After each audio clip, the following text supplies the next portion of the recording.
So panibagong araw na naman tayo. So day 53 na. Ayan, so naka 3,500 steps na ako.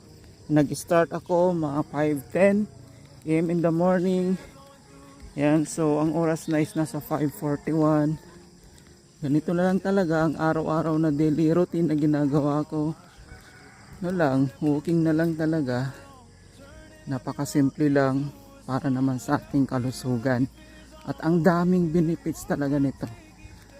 So within 1 hour, so nakaka 6,000 or 7,000 step ako. Yan. So malaking bagay na rin yan na maitutulong dito sa akin. So far talaga sa 50 days na araw-araw ganito, ang ganda talaga yung yung alam mo yung pakiramdam kapag nakaka-exercise ka araw-araw. And proven naman talaga na malaki talaga o marami talagang benefits nito.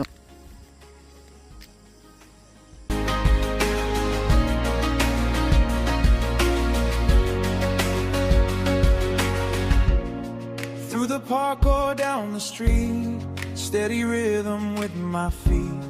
Every mile helps me grow, more energy begins to show. Friends may join me side by side, sharing laughter through the ride. Healthy habits, strong and true, bringing brighter days into view. 1 step, 2 steps, moving along, turning every walk into a song. A healthier life is on the way with every walk I take each day. Walking every day, step by step, keeping my body at its best, building strength and feeling free. It's the simple life for me, walking every day.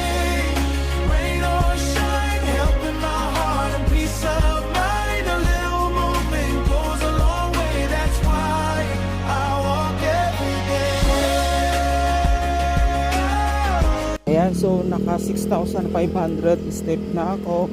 So malapit na rin ako mag-1 oras. Malapit na rin ako sa bahay. Ayan, so ang ganda talaga pag walking in the morning. So tuloy-tuloy lang talaga.